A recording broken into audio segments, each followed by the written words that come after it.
On parle de consolidation? Allons-y. Allons-y. Bonjour à toutes et à tous. Dans cet épisode de Morning, vous allez rencontrer Laurie qui va partager son expérience d'une mission de support opérationnel en consolidation d'environ 2 ans dans le secteur de l'ingénierie pour l'industrie de l'énergie. Oui, la mission dont je vais vous parler aujourd'hui s'est déroulée dans un contexte un peu particulier, celui d'un spin-off. Autrement dit, la création d'un nouveau groupe suite à la scission d'un groupe plus important en 2 entités distinctes. J'ai été mobilisée en tant que manager en consolidation, puis en tant qu'adjointe au directeur de la consolidation. Mon intervention s'est déroulée en 2 grandes phases.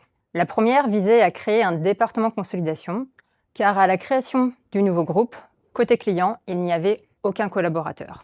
L'enjeu était donc d'assurer rapidement la production et la publication trimestrielle des comptes consolidés en normes IFRS. Concrètement, il a fallu apporter un support opérationnel au quotidien, tout cela dans un environnement soumis à la réglementation SOX, encadrer une équipe de 5 personnes et les faire monter en compétences, et apporter un appui à la direction financière sur des sujets comme le financement du groupe ou la mise en place d'un contrat de liquidité. La deuxième phase a été davantage orientée transformation de la fonction finance. En m'appuyant sur mes premiers mois d'intervention, j'ai pu mener plusieurs projets d'optimisation autour de l'organisation, des processus et des outils. Tout d'abord, la construction d'un calendrier de clôture partagée. Ensuite, l'animation des clôtures via des webinars organisés entre le siège et les filiales. Ou encore des diagnostics réguliers sur des points d'amélioration, avec parfois des ajustements dans l'outil EPM. Et enfin, une participation active à l'implémentation d'un outil de disclosure management pour automatiser et sécuriser les publications des résultats.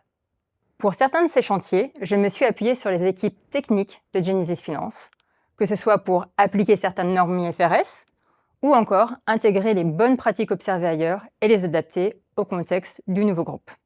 Au final, dans un contexte aussi complexe qu'un spin-off, pouvoir compter sur des consultants qui savent à la fois assurer un support opérationnel et apporter une vraie valeur en conseil, c'est vraiment un plus. Et c'est clairement ce que nous savons faire chez Genesis. Merci Laurie. Dans le prochain épisode, Yann-Éric vous présentera une mission controlling. À très bientôt.